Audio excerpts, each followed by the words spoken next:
Hola, muy buenas tardes. Vamos a iniciar con nuestro seminario de hoy, sobre el VIH. Bueno, pues el VIH es una eh, pandemia, ¿verdad? Que apareció a principios de los ochentas. Aquí viene una cita eh, de cómo apareció en los ochentas, ¿no? Que dice que 5 hombres jóvenes, todos homosexuales activos, fueron tratados por neumonía por Pneumocystis carini, ujú, en 3 diferentes hospitales de California, y 2 de estos pacientes murieron, este, y se pudo observar que eran pacientes severamente inmunocomprometidos. eh, y bueno, empezó a observarse este tipo de pacientes que de alguna manera presentaban infecciones raras, que como la del Pneumocystis carini, ¿verdad? Este, que normalmente no se presentaban en otro tipo de poblaciones, etcétera, y se empezó a observar hasta que se identificó posteriormente el virus, ¿verdad? Al principio se pensó que era un problema de homosexuales porque fue el grupo que al principio empezó a tener más infecciones, después se vio que no, la relación fue cambiando y y bueno, déjenme quitar esto que me está estorbando. Al principio de la infección se pensó además que era una infección más prevalente en hombres, pero con los años la relación fue disminuyendo. Ujú, y empezaron a aparecer también muchas mujeres infectadas con este virus. Ujú.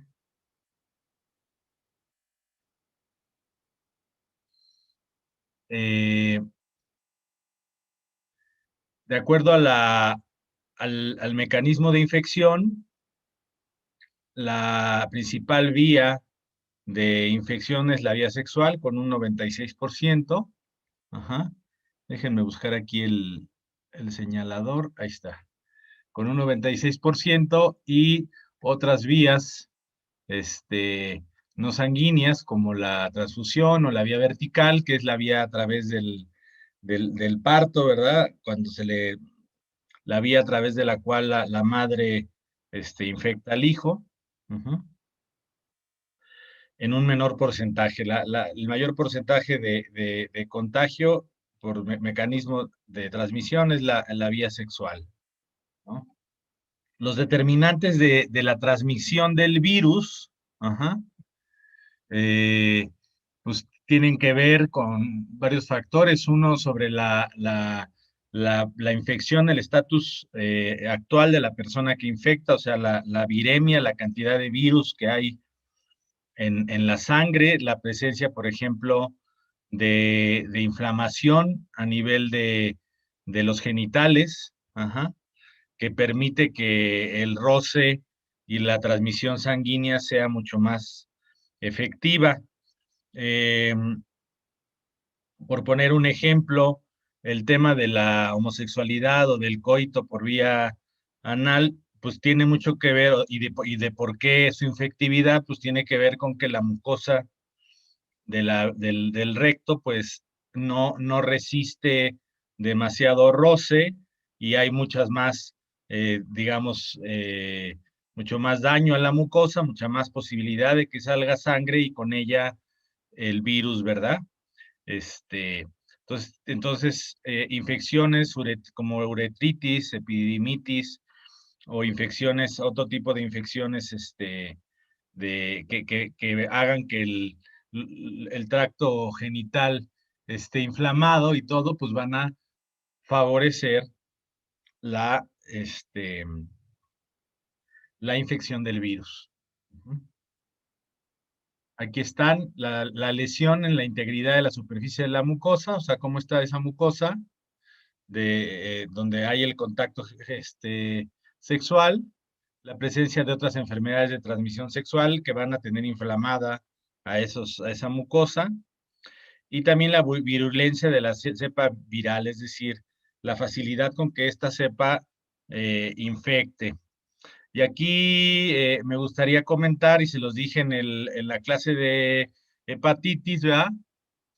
Que la cantidad de virus que tiene un paciente con VIH es mucho menor que normalmente lo que tiene, por ejemplo, una persona con una hepatitis B o C activa, de tal manera que es mucho más probable infectarte si tienes un contacto sexual o un contacto con la sangre de un paciente con hepatitis B o C que con un paciente con VIH, por la cantidad de virus que normalmente manejan en sangre. Ujú. Ok. ¿Cuál es la eficiencia de la transmisión del virus a través de la vía sexual?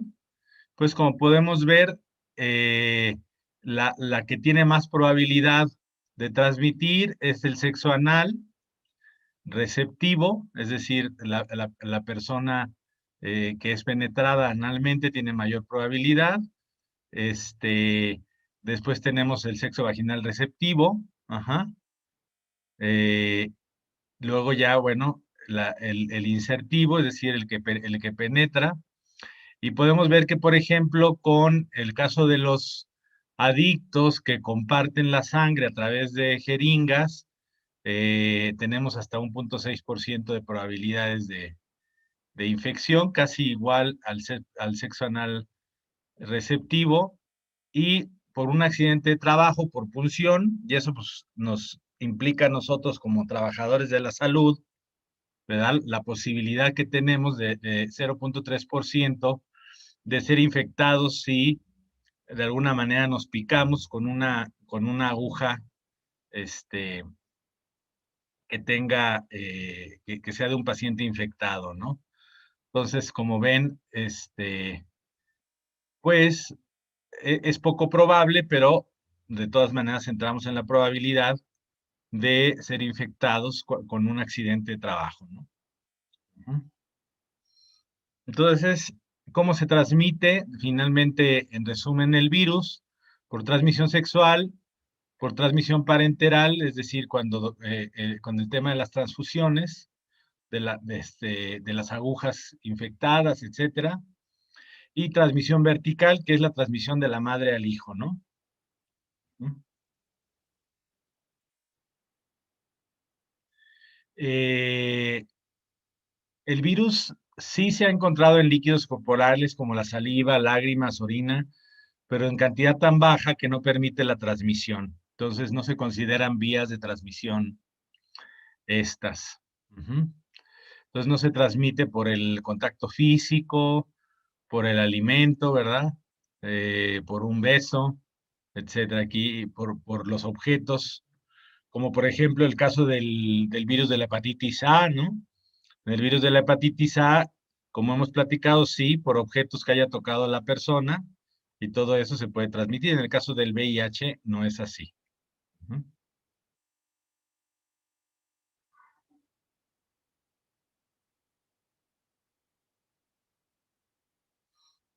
¿Cuáles son las situaciones de riesgo para el contagio? Pues el comportamiento riesgoso de la pareja sexual, es decir, el, este, el comportamiento sin protección, ujú. Haber nacido de una madre seropositiva, ya que sobre todo, y además en el canal del parto, ¿verdad? A través pues hay mucho intercambio de sanguíneo y todo esto, ujú. Y recibir sangre o sus derivados, este, claro que hoy en día, pues obviamente la sangre se está, siempre, en los bancos de sangre tienen que probar que la sangre no esté infectada, ¿no? Solamente que hoy vamos a entender que existe un periodo llamado de ventana, ¿verdad? Igual que en cualquier otro virus, ahorita está de moda el tema de los virus, ¿no? Existe un periodo de ventana en donde puedes estar contagiado, pero todavía no tienes anticuerpos y todo eso, y pudiera no encontrarse, que ya tienes una respuesta inmunológica contra el virus. Ujú. Eh, Sin embargo, hay pruebas mucho más potentes como la PCR, que hemos hablado, que aún con pequeñas cantidades de virus o de la información genética del virus, pudiéramos tener una respuesta positiva de ese estudio, ¿no? Si quieren, cuando lleguemos a los estudios, platicamos un poquito más para que entiendan muy bien los diferentes estudios, los que son los inmunológicos y los que son como una de biología molecular, como la PCR. Ujú. Ok. Entonces, el criterio diagnóstico, recordemos, por favor, que una cosa es ser VIH positivo, es decir, tener la presencia del virus en el cuerpo, y otra cosa es tener el diagnóstico de SIDA, ¿verdad? Síndrome de inmunodeficiencia adquirida. Eh, que para lo cual tienes que cumplir con ciertos criterios, presencia, por ejemplo, de una de las 23 infecciones oportunistas, es decir, infecciones que normalmente no son causadas, que estos microorganismos normalmente no causan infecciones en el humano, como el caso que les estaba diciendo del Pneumocystis carini, ¿verdad? O tener cánceres ligados al VIH, que sean específicos del VIH, ¿verdad? Como el sarcoma de Kaposi, ajá. O y también tener pues, exámenes positivos al VIH, más un conteo bajo de los CD4. Eh, Aquí, si quieren, nos podemos detener para platicarles qué son los CD4. Los CD4 o linfocitos T helpers, ajá, o T ayudadores, son los orquestadores de toda la respuesta inmune. Es decir, acuérdense que la respuesta inmune tiene varias fases, y ya una vez que se reconoció el antígeno, en este caso el virus, el que principalmente orquesta toda la respuesta inmunológica y empieza a mandar señales a otras células del sistema inmune a través de sustancias como las citoquinas, que empieza a despertar toda una respuesta inmune, pues son los linfocitos T4 o CD4, también llamados ayudadores o helpers, ajá, que son fundamentales y que son precisamente los linfocitos que son atacados por el virus de la inmunodeficiencia humana, ¿no? Entonces, es de ahí que sea tan importante la inmunosupresión que tienen estos pacientes, porque son precisamente las células más importantes que orquestan toda la respuesta inmune, las que son afectadas por este virus, ¿no? Entonces, empezamos a observar cómo estos CD4 empiezan a diezmarse, a disminuir en su cantidad, y al ocurrir, pues va aumentando la probabilidad de que ese paciente se infecte por diversos microorganismos, eh, tanto extraños que normalmente no infectarían, ¿verdad? Como lo estábamos hablando, como organismos ya conocidos que pueden infectarte, ¿no? Porque bajan las defensas del huésped, ¿verdad? Infectado, y llega un momento en que, bueno, ya no se puede levantar una respuesta inmune adecuada contra los ataques de diversos microorganismos, ¿no? Uh-huh. El virus de la inmunodeficiencia humana es un retrovirus. ¿Qué significa? Y ahorita está de moda el tema de los virus, con el tema del coronavirus, que es un RNA virus. Igual, el virus de la inmunodeficiencia es un RNA virus, pero en particular es un RNA retrovirus. ¿Qué significa esto? Que la información genética que trae el virus es RNA, pero trae una enzima que lo transforma ese RNA en DNA para ser insertada esa información en la información genética del huésped, ¿verdad? De las células del huésped. Entonces, la característica de estos virus, de estos retrovirus, que hay muchos ejemplos, aquí hay algunos ejemplos, ajá, pues son ¿no? Que son virus que, aunque sean RNA, finalmente dentro de la célula del huésped van a ser transformados en DNA e insertados en la información genética del huésped. Y bueno, se ha discutido mucho su relación con virus animales. Acuérdense que se ha postulado que hubo un brinco, ¿verdad?, de este virus de otros primates, que comparten con él características muy similares, y se ha postulado que todo inició por el brinco, la mutación y el brinco de un virus de un primate hacia el ser humano, ¿verdad? Eh, por eso se le ha considerado una zoonosis en el inicio, ¿verdad? Acuérdense que se dijo que inició en África cuando hubo el contacto con estos virus en primates que fueron ingeridos por el ser humano, su sangre fue puesta en contacto con el ser humano y hubo una mutación que ocurrió que ese virus pues ya pudiera ser infeccioso para nosotros, ¿no? Uh-huh. En particular, pues la República Democrática del Congo, ¿verdad? Es donde se dice que inició toda esta pandemia, ¿no? Uh-huh. Bueno, entonces aquí pueden ver las características de este virus del VIH, ¿verdad? Este, eh, que tiene la información genética en el centro, su cápside, se parece mucho ahora al coronavirus, ¿verdad?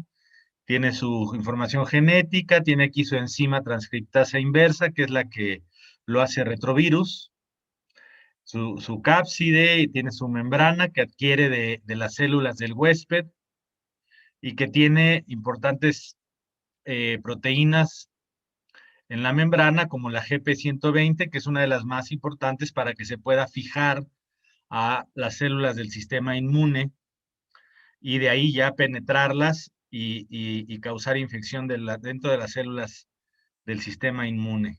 Uh-huh. Aquí tenemos una fotografía de microscopio electrónico de un virus de VIH. Uh-huh.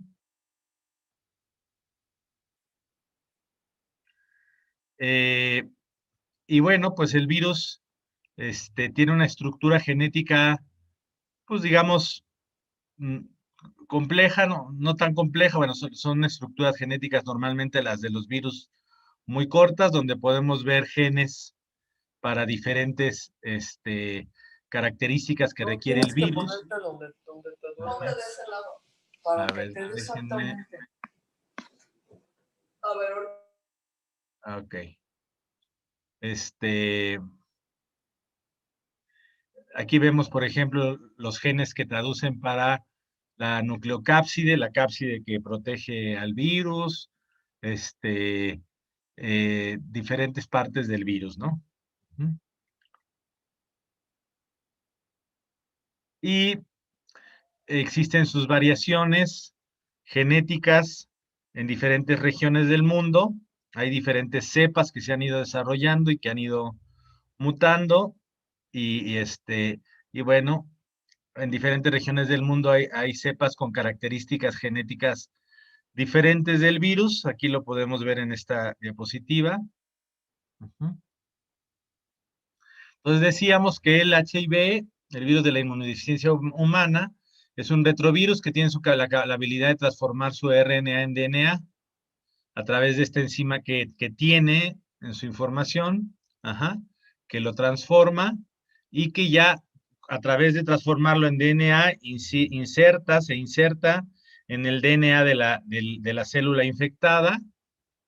Las células más afectadas, decíamos, son los CD4, los linfocitos T4 ayudadores o helpers, que son fundamentales para multiplicar y para activar toda la respuesta inmunológica. Uh-huh. Es altamente selectivo para este tipo de células. Uh-huh. Y pues se replica en estas células y sigue un proceso de infección-replicación continua. Cada que se replica, pues es lo que quiero que me entiendan aquí es que ya que penetró al CD4, pues va a empezar a replicarse hasta que llega un momento en que lo puede estallar, lo puede romper, salir un montón de virus, de esa célula ya con su membrana, y obviamente al hacer esto destruyen las células, y es por eso que vamos viendo cómo el conteo de este tipo de células, de los T4, CD4, pues va disminuyendo. Y al ir disminuyendo, pues la capacidad del cuerpo de defenderse contra otras infecciones, pues va disminuyendo también. Aquí tenemos la prevalencia del virus, aproximadamente para el año 2000 ya era de 950,000 pacientes, en donde existe una incidencia, o sea, la incidencia, cuando hablamos de incidencia hablamos de casos nuevos, cuando hablamos de prevalencia hablamos de casos que ya existen, y pues hay una incidencia continua anual cada vez mayor. Para el año 2000 ya era de 40,000, y una mortalidad anual de 15,000 a 18,000 de estas personas infectadas, ¿no? Bueno. Aquí entonces tenemos cómo ocurre esto. Les platicaba que están las células T4, ¿verdad? Son atacadas por los virus. Y un porcentaje de estas células van a quedar como células T en reposo, latentemente infectadas. Es decir, fíjense, una de las cosas importantes aquí es que si bien algunas de las células son destruidas por el virus, otras quedan en un estado de latencia, en donde puede pasar un periodo de tiempo que no haya tanta actividad viral, que de repente se puede activar y empezar de nuevo a causar graves problemas a través de ir destruyendo las células T4. Aquí tenemos, por ejemplo, la evolución que puede llevar el virus, en donde a lo mejor en las primeras semanas hay una infección aguda, se empieza a multiplicar, pero en muchos casos pudiera pasar hasta años, en donde el virus está latente y pudiera de repente reactivarse después de años. Y es muy interesante porque a través del tiempo, aquí podemos ver en esta parte, pues observamos cómo los CD4, los linfocitos CD4, pues van en caída poco a poco, ¿verdad? Hay pacientes que pueden tener una infección rápida, en donde rápidamente tengan efectos, etcétera, y otros pacientes que pueden vivir varios años y de repente puede reactivarse la enfermedad. Claro que todo esto, pues también ha sido modificado gracias a la producción de agentes retrovirales, que hoy la gama es importantísima. Hay un listado enorme ya de medicamentos con actividad antirretroviral que evitan que se multiplique este virus. Son agentes precisamente enfocados en que este virus ya no se multiplique, etcétera. Y bueno, pues es una gama enorme que, bueno, también existe la posibilidad de que el virus vaya creando resistencia, los mecanismos del virus se vayan creando resistencia, y a veces se requieren más de un medicamento o el cambio de medicamentos antirretrovirales para seguir manteniendo un conteo viral bajo, etcétera. En el laboratorio, en los estudios de laboratorio platicábamos, tenemos varias formas. Se dice que el primer estudio que se realiza es el ELISA, y es muy interesante aquí en la diapositiva para que ustedes vean cómo funcionan más o menos los estudios inmunológicos. Tenemos la muestra del paciente, del plasma del paciente, a la cual luego se le agrega una inmunoglobulina que ya previamente está fabricada y que va a responder al antígeno que nosotros queremos ver si existe en ese plasma. Luego a esta inmunoglobulina se le va a poner otra sustancia que se fija a ella y que produce, aquí vemos en esta diapositiva, que produce fluorescencia, Ajá. Y la podemos ver ya después de haber hecho todas estas, son diferentes pasos que se sigue para hacer una ELISA. Vamos a encontrar los casos en donde sí se encuentra el antígeno que a nosotros nos interesa. Ajá.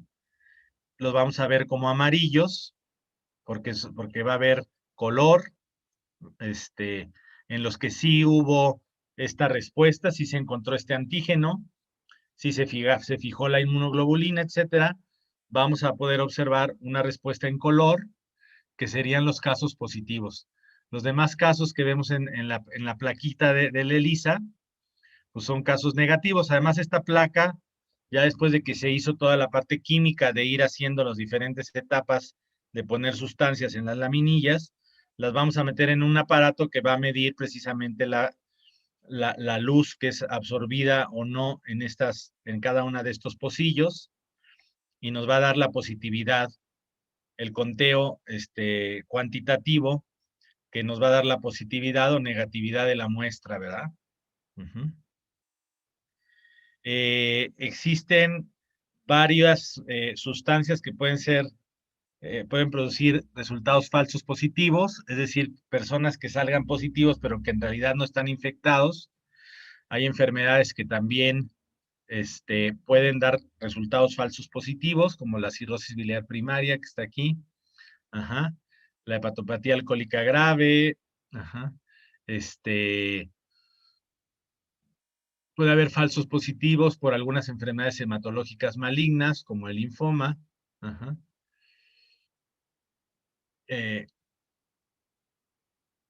También llamamos falsos negativos cuando la persona sale negativa a la prueba, pero en realidad sí está infectada, y esto puede ser debido a que está en el periodo de ventana.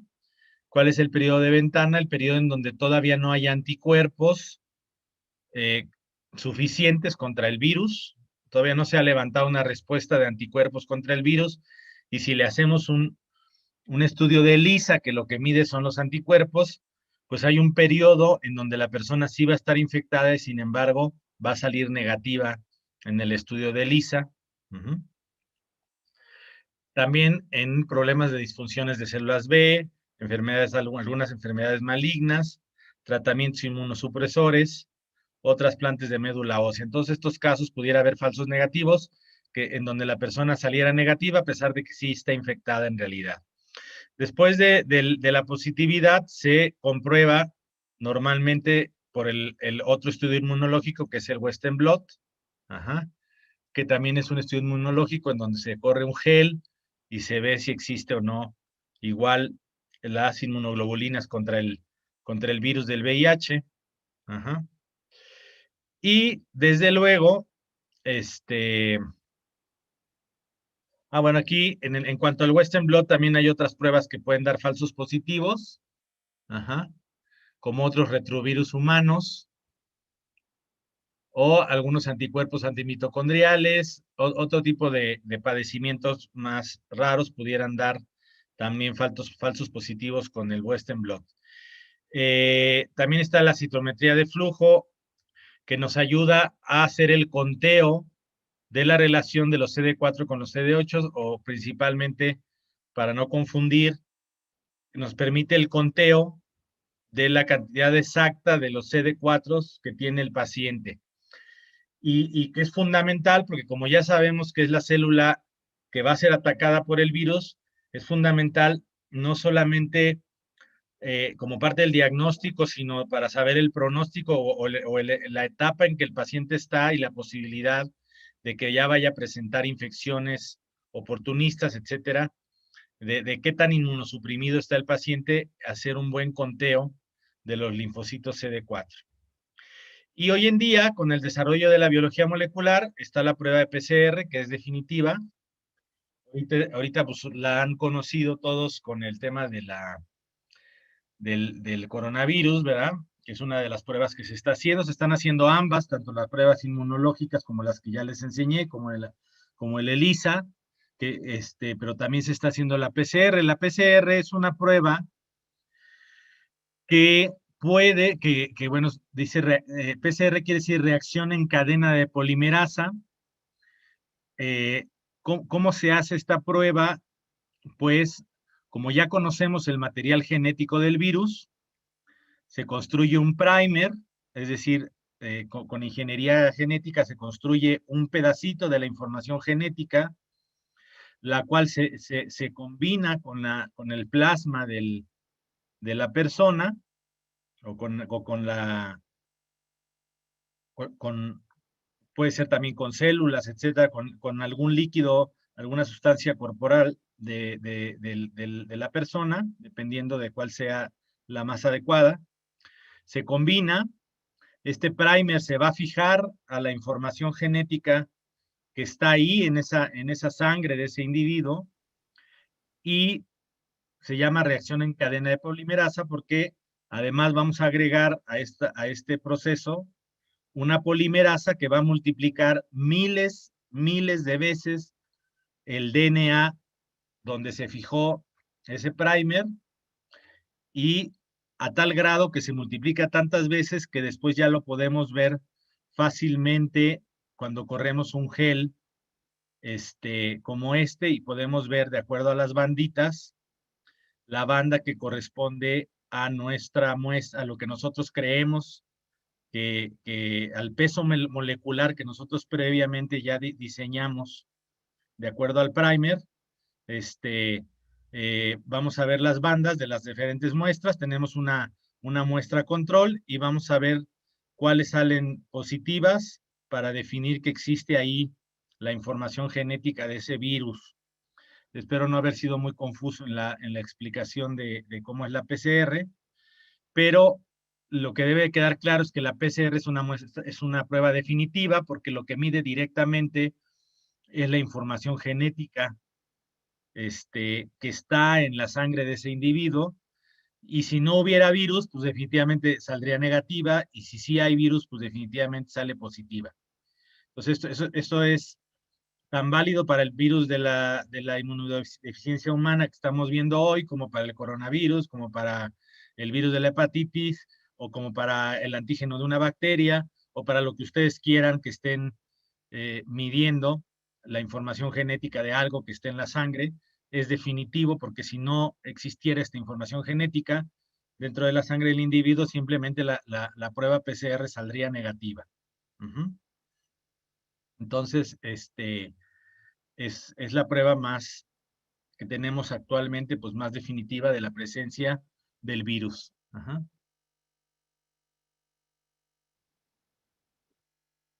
Bueno, el manejo convencional se dirige principalmente a la inactivación o enlentecimiento de la replicación del virus, y también al tratamiento de las infecciones que el paciente está presentando. Obviamente, si ya está presentando infecciones oportunistas, pues no solamente atacamos la replicación del virus, sino las infecciones que está presentando el paciente, ¿verdad?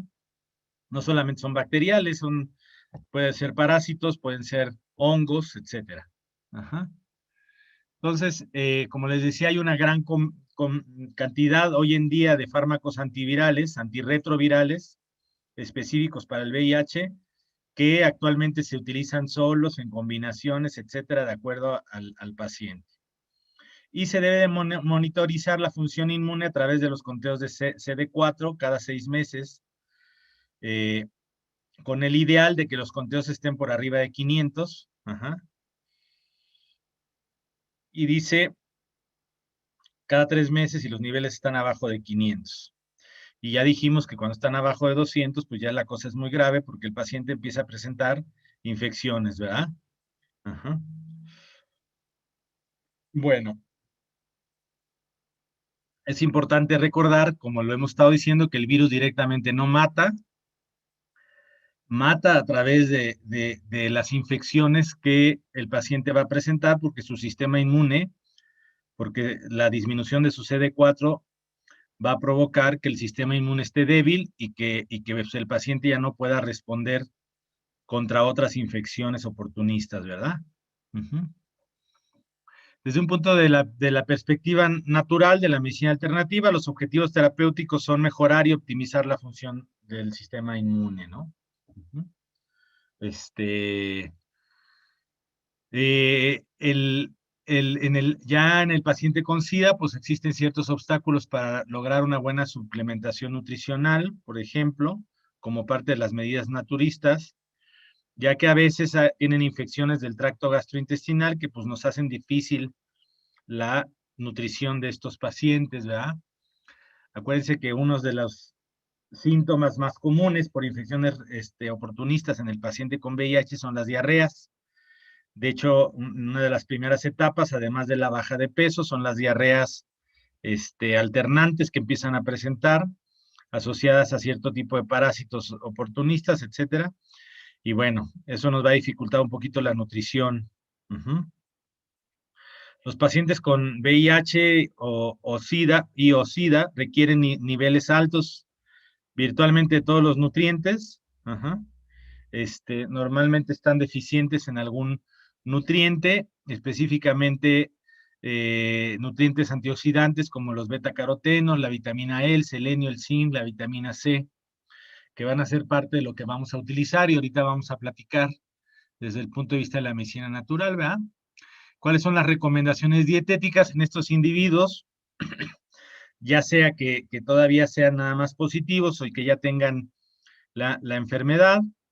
Es la alimentación natural con alimentos enteros, es decir, alimentos lo más naturales y orgánicos posibles, frutas, vegetales, granos, leguminosas, ¿verdad? Semillas, nueces, bajar su dieta en grasas y azúcares refinados, que tengan buenas cantidades de proteínas, tomar suficiente agua y bueno, tener una actitud mental positiva. Es muy importante el ejercicio regular. Créanme que, y lo hemos visto en otras de las pláticas, cuando hemos hablado de psiconeuroinmunología, está más que claro hoy en día que las emociones y el aspecto emocional y psicológico del paciente va a influir también en la respuesta del sistema inmune, ¿no? Entonces, el tener una actitud positiva va a ser muy importante en estos pacientes, que no se nos depriman, etcétera, y que puedan mantener una actitud positiva y una actitud ante la vida buena, haciendo ejercicio, etcétera, teniendo unos buenos niveles de relajación, de descanso.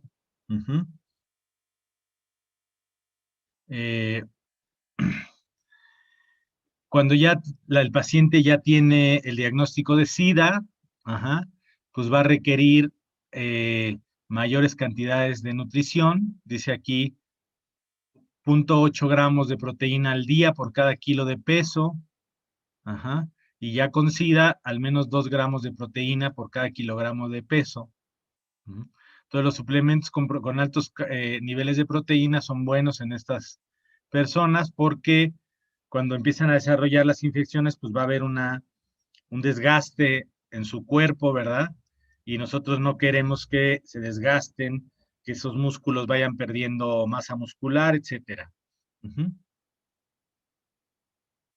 Era lo que les decía, el síndrome de desgaste corporal es una complicación común en estas personas, en donde van perdiendo peso, se van haciendo más débiles. Se asocia esto a la diarrea, a la fiebre.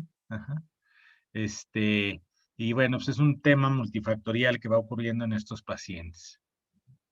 Entonces es muy importante, sobre todo, y yo digo en general, todo paciente crónico degenerativo, es muy importante la nutrición.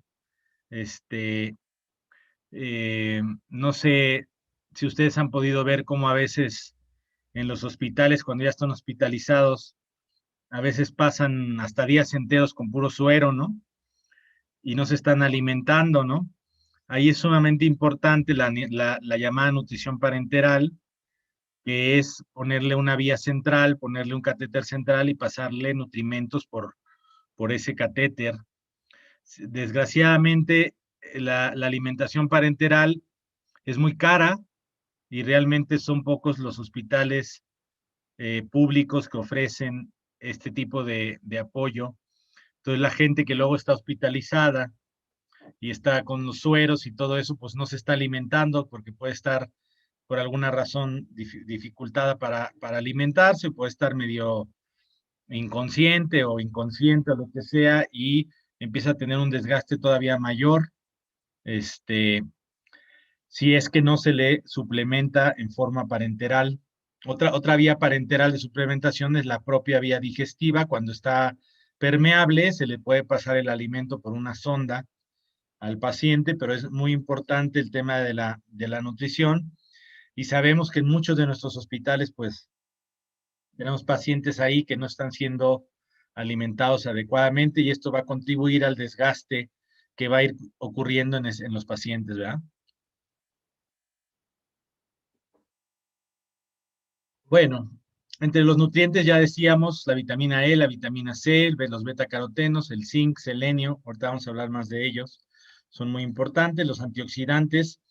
En general, en todos los padecimientos crónico-degenerativos, el tema de los antioxidantes es muy importante. Eh, se ha visto que en los pacientes con VIH tienen un sistema de antioxidación muy comprometido. Están muy disminuidos las cantidades de antioxidantes naturales dentro del cuerpo, y por lo tanto está en un grave estrés oxidativo este paciente. Entonces los antioxidantes como el glutatión son muy importantes. Inclusive en algunos estudios se ha visto que previenen también la replicación viral, mientras que el estado oxidativo activa la replicación viral. Entonces, la suplementación con antioxidantes en estos pacientes es fundamental. Tenemos, por ejemplo, la vitamina E. Se ha visto hasta una disminución del 34% de la progresión del virus en personas con SIDA con la suplementación con vitamina E, que debe de ser el doble de lo que normalmente se recomienda, que una persona adulta se recomienda que tome al día 400 unidades internacionales. Una persona enferma normalmente se debe de subir por lo menos al doble, a 800 unidades internacionales al día de vitamina E. En el caso de la vitamina C, acuérdense que son un complemento. Siempre les comento esto porque son un dúo dinámico, la vitamina E y la vitamina C, ya que la vitamina E es liposoluble y se va a meter sobre todo en las áreas del cuerpo que son liposolubles, como las membranas celulares, etcétera. Y la vitamina C es hidrosoluble y va a estar mucho más en el plasma, en los líquidos corporales, y por eso hacen un dúo dinámico importante como antioxidantes. También se ha visto que la vitamina C da beneficios contra la replicación del virus.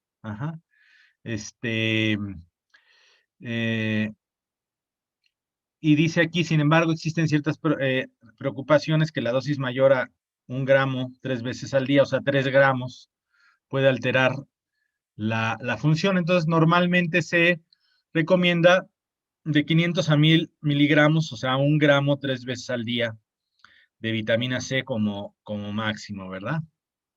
Esto no me estoy refiriendo a lo que llamamos quelación con vitamina C, que también es un método oxidativo que se ha utilizado con mucho éxito contra virus, que es la administración vía intravenosa de grandes cantidades de vitamina C, 16, 20 gramos, etcétera, en una sola ocasión, o hasta por ahí he leído hasta 40 gramos que les llegan a meter por vía intravenosa. Nada más que eso es una terapia aguda, es decir, no es algo que se esté ingiriendo como en el caso de la vitamina C diariamente, sino es algo que se hace en un procedimiento de sueroterapia en forma aguda, ¿verdad? Entonces es muy diferente, y sus objetivos son otros. En el caso de la vitamina C intravenosa, además de ser quelante, provoca la producción de agentes como el peróxido de hidrógeno, que pueden tener un efecto directo contra los virus, ¿no? Y entonces, bueno, es otro mecanismo de acción para lo cual lo hacemos, ¿no? También se ha visto que la vitamina A y los betacarotenos están muy bajos, y se han asociado estos niveles bajos a disminuciones de los linfocitos TSD4. Ajá. Entonces, incrementar las cantidades de beta-carotenos y vitamina A son importantes en estos pacientes. 30 miligramos de beta-carotenos 2 veces al día. Por 6 semanas se ha visto que incrementa los niveles de células CD4 hasta en el 66%. Fíjense qué importante. La suplementación con selenio también, ya que la glutatión peroxidasa, que es una enzima muy importante antioxidante, es dependiente de selenio y se ha visto que los pacientes con VIH tienen niveles bajos de selenio. Entonces, la suplementación con selenio también es muy buena para estos pacientes. Ajá. Y también se ha visto en estudios científicos que es bueno para detener el progreso del VIH. El ácido lipoico, que es una vitamina, que es un cofactor enzimático. Dice aquí, digamos, no es una vitamina naturalmente que tengamos, pero que se puede suplementar y se ha considerado un antioxidante efectivo también. Y también se ha visto que inhibe la replicación del VIH. Y ayuda con los niveles de CD4. El zinc, también muy comentado, en muchas enfermedades, es también muy importante. Se ha observado que está deficiente en estos pacientes y su suplementación ha mostrado que reduce las infecciones oportunistas en pacientes que son tratados con AZT, que es uno de los antirretrovirales más utilizados o más conocidos, ¿verdad? O sea que es coadyuvante al tratamiento de los antirretrovirales. Ajá. Incrementa también y estabiliza el peso de los pacientes, mejora los niveles de células CD4 en sangre. Y la vitamina C, también que se ha visto disminuida en estos pacientes, y su suplementación también ha correlacionado con la mejora en la respuesta inmune de estos pacientes. La vitamina B12 está deficiente en el 10 a 35% de los pacientes positivos al VIH, tanto por probable disminución de su ingesta como reducción en su absorción, ¿verdad? Y un probable antagonismo con algunos de los antirretrovirales. Entonces también se recomienda la vitamina B12 como suplemento. Acuérdense que la vitamina B12 normalmente es inyectada,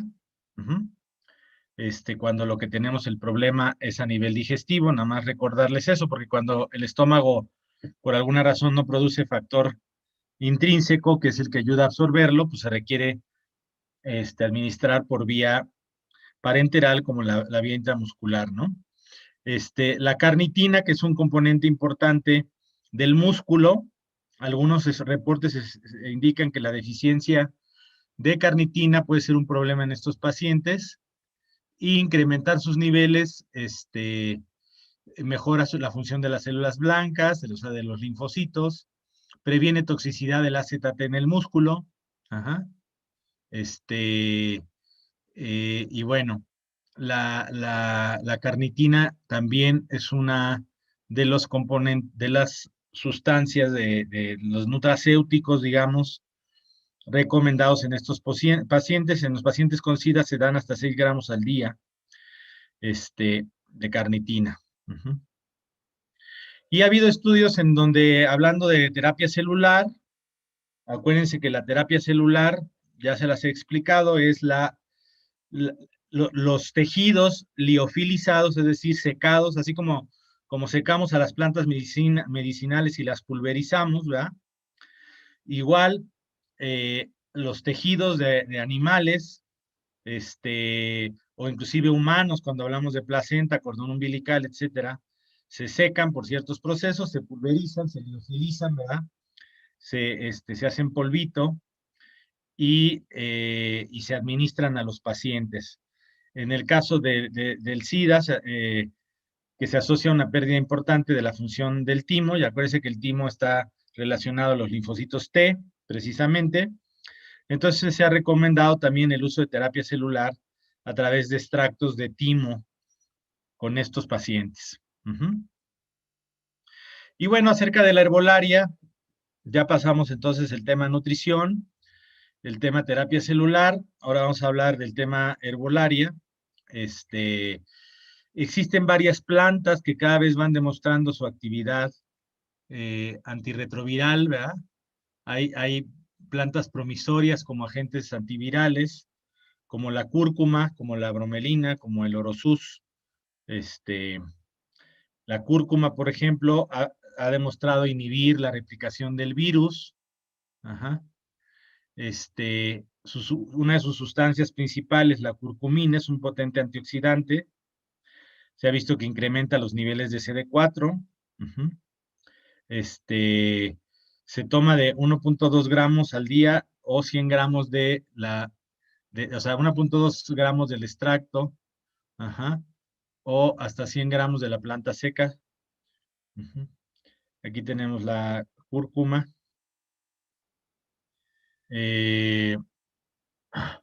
La bromelina, por ejemplo, también ha demostrado ser inhibidor de algunas de las proteínas, inhibe algunas de las proteínas del virus, y evitando la replicación del mismo. Y el orosus, muy utilizado y muy conocido en la herbolaria en general, el famoso regaliz, orosus, pueden conseguir ustedes en polvo, etcétera. Famoso orosus, que es la planta Glycyrrhiza glabra, y su componente principal, el ácido glicirricético, ¿verdad? Ha dado resultados promisorios en el tratamiento de pacientes con SIDA, con hepatitis crónica, eleva los niveles de CD4, se da hasta 3 gramos de orosus al día. Y recuerden nada más, les he comentado en otras ocasiones que el ácido glicirricético tiene propiedades similares a la aldosterona, que es esta hormona de la corteza suprarrenal que hace que el riñón reabsorba sodio, entonces va a subir un poquito las cantidades de sodio en sangre, y los pacientes con hipertensión pues pueden verse afectados por esto, ¿verdad? Vigilar la presión arterial en estos pacientes es importante. Y bueno, les traje aquí un artículo de 2018 de productos naturales y VIH. Y en este estudio, lo que dice como introducción, que el estudio de los productos naturales y la investigación pues no es algo moderno, ¿verdad? Muchos de los medicamentos más exitosos derivan precisamente de las plantas, incluyendo algunos de los retrovirales utilizados para el VIH. Entonces, la investigación biomédica tiene una rica historia de descubrimientos basados en hierbas medicinales, tradicionales, etcétera. Y bueno, existe ya mucha investigación basada en estas plantas medicinales, en productos naturales, que van mostrando el efecto de ellas en el virus. Hay dos efectos principales que van a hacer las plantas medicinales en el virus. El primero, lo hemos estado hablando, es la supresión de la replicación del virus.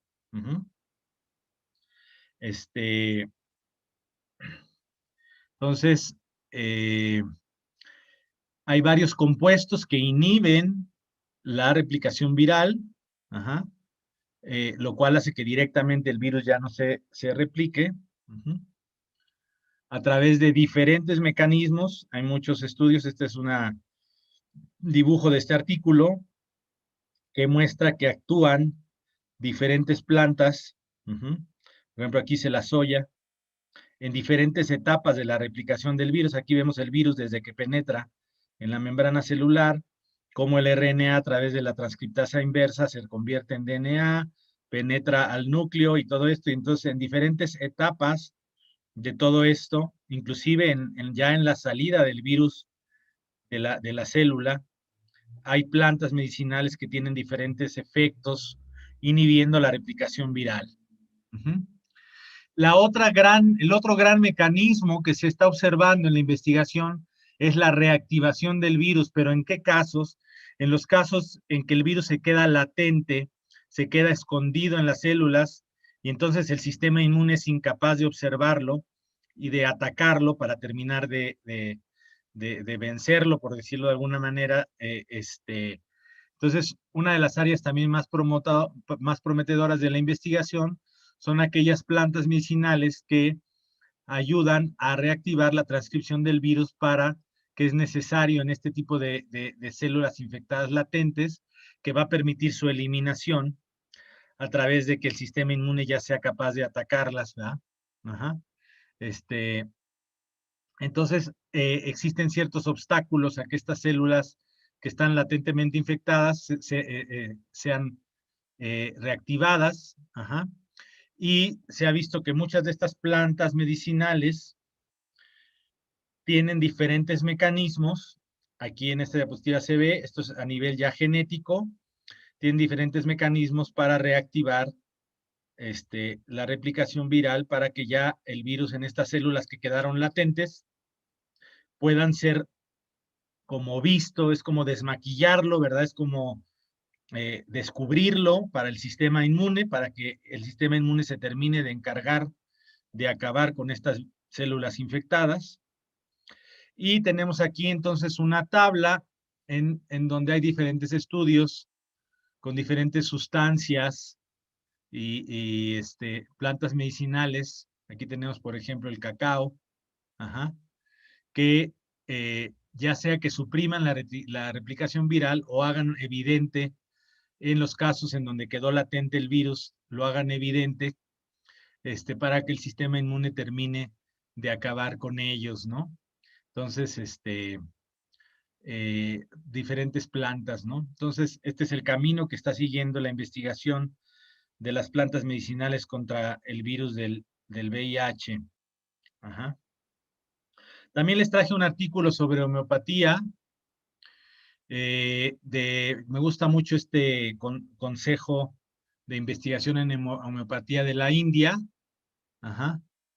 Les he platicado en varias ocasiones que uno de los lugares en donde más se está utilizando e investigando la homeopatía hoy en día es la India, y hay muy buenos artículos de este consejo de investigación.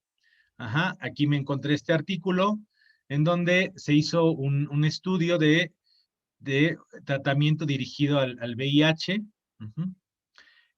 como la homeopatía como terapia antirretroviral, ya que, como dice el artículo, los fármacos que hoy en día se utilizan, pues también tienen ciertas reacciones tóxicas en los pacientes, y bueno, encontrar nuevos mecanismos para atacar el virus con menos efectos secundarios y todo es importante. Se realizó un ensayo clínico con medicamentos homeopáticos individualizados y seleccionados mediante repertorización. ¿Qué es esto? Para quien no sepa, homeopatía es lo más importante de la homeopatía es el principio de similares, en el sentido de que para localizar el medicamento homeopático más adecuado para el paciente, tenemos que repertorizar sus síntomas, tenemos que ver cuáles son los síntomas y localizar el medicamento homeopático que más sea similar a esos síntomas. Entonces, en este estudio que hicieron los hindúes, repertorizaron y individualizaron los casos de los pacientes para definir cuál era el medicamento homeopático más adecuado. El objetivo del estudio fue precisamente medir la cantidad de virus, lo que llamamos carga viral, y la cantidad de CD4 que tenían estos pacientes. Antes y después de la intervención con el medicamento homeopático. Se realizó en dos centros de estudio del Consejo de Investigación en Homeopatía que les hablo, que tienen allá en la India. De los 90 y tantos pacientes que iniciaron el estudio, 72 lo completaron y se evaluaron durante 6 meses, y se encontró un cambio significativo en el volumen de carga viral, pero no se observó cambios significativos en las células CD4. Es decir, sí disminuyó la carga viral con la homeopatía, no tanto se observó el cambio en la cantidad de células CD4, pero también se encontraron cosas significativas con la homeopatía, como el aumento de índice de masa corporal. ¿Qué es esto? Que los pacientes recuperaron peso, se repusieron, digamos, en cuanto al peso, lo cual, como les decía al principio de la plática, es muy importante en estos pacientes. Ajá. Además, hubo otros beneficios secundarios que se midieron en el estudio. Por ejemplo, en este cuestionario de calidad de vida, se encontraron mejoras en la salud física, psicológica de estos pacientes. Y les pongo la tabla de los medicamentos que se utilizaron, en donde podemos observar que entre los más efectivos fue el Lycopodium clavatum, uno de los fármacos más reconocidos, ya que tuvo una relevancia estadística, una P, como llamamos, de 0.045, que quiere decir que los hallazgos son estadísticamente significativos. Entonces, el más exitoso de los medicamentos utilizados en estos pacientes con VIH fue el Lycopodium. Por último, me gustaría hablarles sobre las terapias oxidativas y el ozono, ¿verdad? Como una de ellas, que bajé este artículo de revisión, ¿no dice el año? No. Bueno, es un artículo de revisión. Sí, 2019, aquí abajo. Es un artículo de un autor sudafricano que retoma la importancia de las terapias oxidativas para solucionar la emergente crisis de infecciones virales y de otros tipos en el mundo, ¿no? Entonces, habla sobre la importancia hoy en día de los super bichos, pone aquí en su introducción, ¿verdad? Tan letales como el ébola. El ébola, acuérdense que es un virus sumamente letal, o sea, hay pocos virus conocidos por el ser humano tan letales como el ébola, que rápidamente te mata, y la experiencia de este autor en, en disminuir la mortalidad con terapias oxidativas, ¿no? Entonces, aquí les traduzco un poquito del artículo. Dice el autor que las terapias de oxidación no son nuevas, son anteriores a la era moderna de los antibióticos, pero en gran medida se ignoran o olvidan. Las terapias oxidativas incluyen la ozonoterapia, la utilización de luz ultravioleta en sangre, la terapia de irradiación de luz ultravioleta, terapia de peroxidación, el uso de peróxido, el ascorbato intravenoso en dosis altas, ya les hablé de él, que es la vitamina C en dosis grandísimas por vía intravenosa. Podríamos agregar ahorita de moda el dióxido de cloro. Todas estas en conjunto son terapias oxidativas. Y como dice el autor, dice, es poco probable que alguna vez veamos a la industria financiando estudios de estas terapias baratas de realizar y que no generan beneficios comerciales, ya que la medicina corporativa y las empresas farmacéuticas están naturalmente impulsadas por la ganancia, ¿verdad? Y además, la oxidación, dice, él le llama el efecto tomate, no entiendo muy bien, porque a veces los logros son tan contundentes que son imposibles de creer. Hoy en día, y aprovecho para mencionar, en donde a veces es difícil trabajar con los pacientes directamente con el virus, con el coronavirus, y luego los estamos trabajando a distancia. Es difícil acceder con estas terapias y, por ejemplo, en mi caso ha sido muy bueno el dióxido de cloro, que se puede dar de forma oral como terapia oxidativa, ya cuando los pacientes están mejor y ya pueden ser vistos ahí en la consulta, y todo eso los tratamos con ozonoterapia, etcétera. Todas estas terapias bioxidativas tienen muy buenos resultados en estos pacientes, ¿no? El autor dice que muchas de estas terapias se han visto en muchos estudios como de un gran valor como antimicrobianos, en este caso como antivirales. Dice inclusive que, por ejemplo, el uso del peróxido de hidrógeno es anterior a la era de los antibióticos y fue utilizado para reducir a la mitad la mortalidad de la neumonía por influenza en, en 1918. Y no solamente se cree, sino ya está demostrado que el ozono actúa por metabolitos intermediarios como precisamente la producción de peróxido. El ascorbato, o sea, la vitamina C intravenosa también produce peróxido, por ejemplo.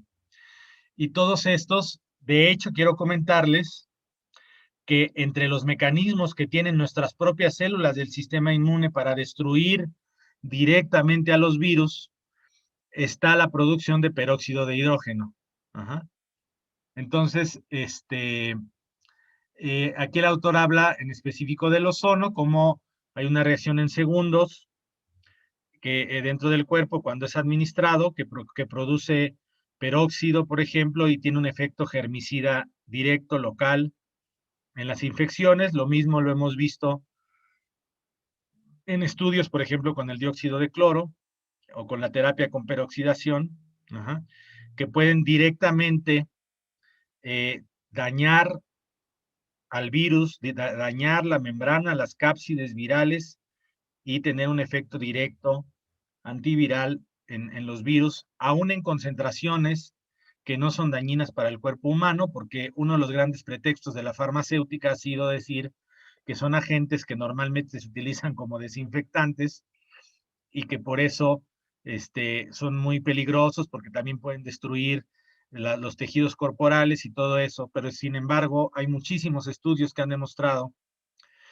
que las concentraciones que se requieren para tener un buen resultado no daña los tejidos de la persona y sin embargo sí es capaz de disminuir las cantidades de virus en los pacientes.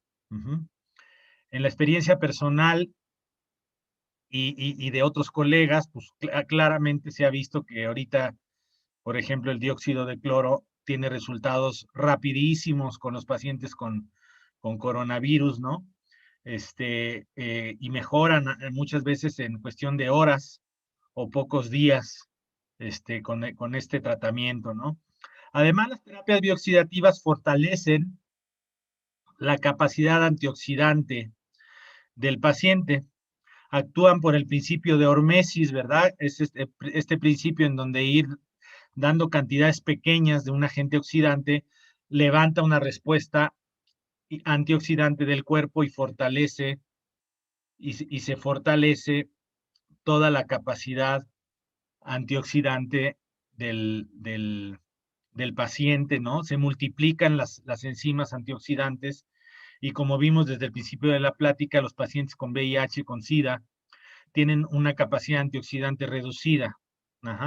Entonces, también a través de esta vía, pues tenemos un buen resultado. El artículo, como les decía, es de un autor sudafricano que marca su experiencia en el ébola y dice, con respecto al ébola, supimos que por muy letal que sea el virus, su estado redox, o sea, el estado de oxidación, es su talón de Aquiles, que puede fácilmente ser explotado en forma segura con ozonoterapia o terapias bioxidativas, ¿no? Entonces, fíjense qué interesante. Hay muchos videos y todo que cuando hubo esta crisis reciente, esta epidemia de ébola nuevamente en África, hubo médicos valientes que utilizaron terapias oxidativas como el ozono para disminuir la carga viral de los pacientes infectados, en este caso por el virus del ébola, ¿no? Y aquí estamos viendo en nuestro país y en otros países cómo las terapias oxidativas también están teniendo muy buenos resultados en la epidemia actual del coronavirus. Y bueno, aquí está planteado en la plática del virus del VIH, ¿no? Que sigue siendo una pandemia mundial.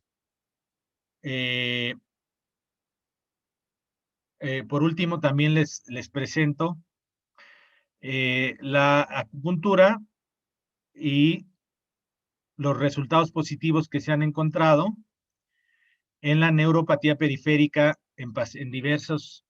Aquí se hizo una revisión sistemática, un metaanálisis de 2017. Les he comentado que estas revisiones y estos metaanálisis son muy importantes porque ya dejan asentado medicina basada en evidencia, o sea, son muy contundentes en sus resultados. Y se ha visto que la neuropatía asociada a diferentes enfermedades, el uso de la acupuntura tiene un lugar en su tratamiento, y en este metaanálisis y revisión se enfocó en evaluar la eficacia de la acupuntura en el tratamiento de neuropatía en diferentes etiologías, entre esas la causada por diabetes, parálisis de Bell, túnel del carpo, precisamente el virus de la inmunodeficiencia humana y otro tipo de neuropatías. Se estudiaron cierta cantidad de estudios de ensayos clínicos controlados y se mostró un beneficio de la acupuntura sobre el tratamiento de la neuropatía en la diabetes, en la parálisis facial de Bell, en la neuropatía por VIH y en el síndrome de túnel carpiano. Entonces, pues se las quería comentar en relación a ya uno de los síntomas específicos que algunos de estos pacientes pueden presentar. Y por último, el uso de la terapia con masaje. Esta revisión está muy bonita, de 2016. Es una revisión de estudios del efecto del masaje en diferentes padecimientos.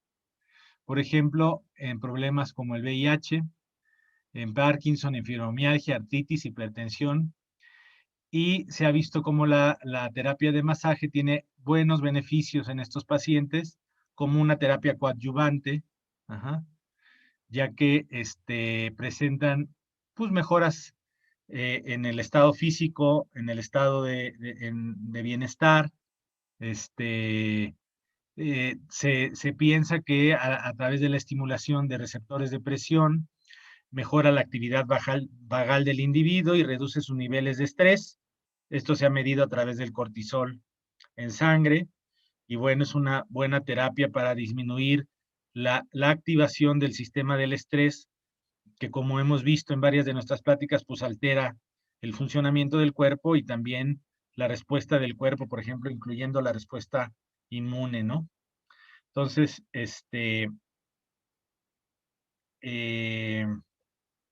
pues con esto terminamos la plática de VIH. No sé si alguien tenga alguna pregunta o comentario.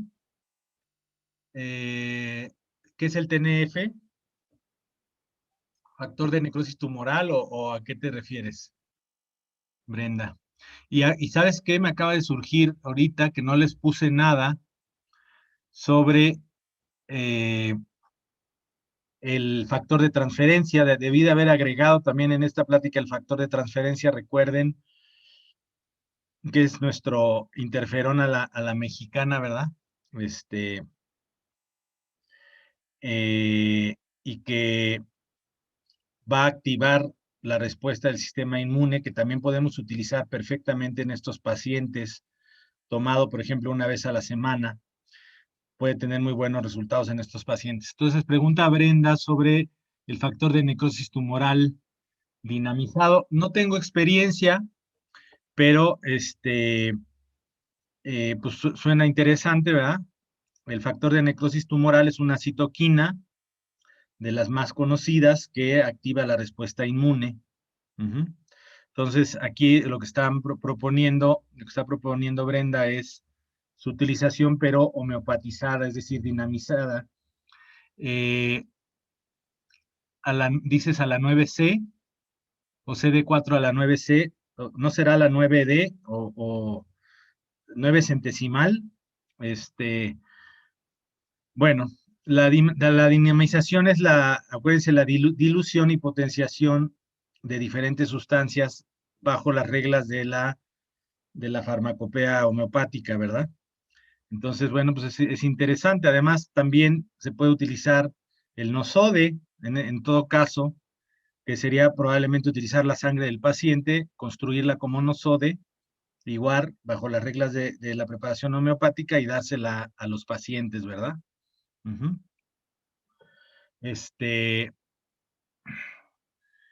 No sé si tengan alguna otra pregunta, ¿no? Si no hay más preguntas, pues les agradezco mucho su presencia en el seminario de hoy. Las preguntas ya se las voy a ir a dejar ahí con Aline y bueno, pues nos vemos en el seminario dentro de 2 semanas. La próxima semana tenemos el seminario uno de legalidad, que es la publicidad, el aspecto legal de acuerdo al reglamento de publicidad de la COFEPRIS. Entonces, y dentro de 2 semanas, pues nos veremos con el siguiente tema de los seminarios que damos todos los viernes, ¿verdad? Pues muchas gracias a todos y nos vemos en la siguiente.